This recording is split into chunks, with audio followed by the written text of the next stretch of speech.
గోదావరి జిల్లా ఆకువీడిలో చినకాపవరం డ్రైన్ ను AP deputy speaker Raghuramakrishnaraju పరిశీలించారు. చినకాపవరం డ్రైన్ ఆకువీడి మీదుగా ప్రవహించి ఉప్పుటేరులో కలుస్తోంది. ప్రస్తుతం డ్రైన్ ఆక్రమణలతో కుదించుకుపోవడం, మరోవైపు గుర్రపు డెక్క పేరుకుపోవడంతో నీటి ప్రవాహానికి ఆటంకంగా మారింది.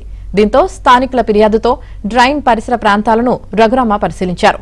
నీటి ప్రవాహానికి అడ్డంకిగా మారిన గుర్రపు డెక్కను తొలగించాలని, ఆక్రమణలకు తొలగించాలని అధికారులను రఘురామ ఆదేశించారు.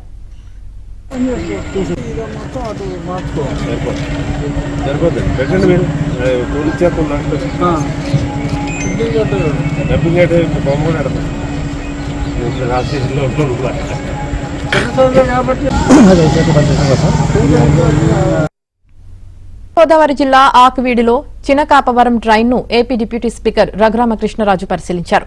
చినకాపవరం డ్రైన్ ఆకువీడి మీదుగా ప్రవహించి ఉప్పుటేరులో కలుస్తోంది. ప్రస్తుతం డ్రైన్ ఆక్రమణలతో కుదించుకుపోవడం, మరోవైపు గుర్రపు డెక్క పేరుకుపోవడంతో నీటి ప్రవాహానికి ఆటంకంగా మారింది.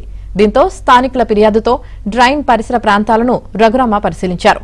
నీటి ప్రవాహానికి అడ్డంకిగా మారిన గుర్రపు డెక్కను తొలగించాలని, ఆక్రమణలకు తొలగించాలని అధికారులను రఘురామ ఆదేశించారు.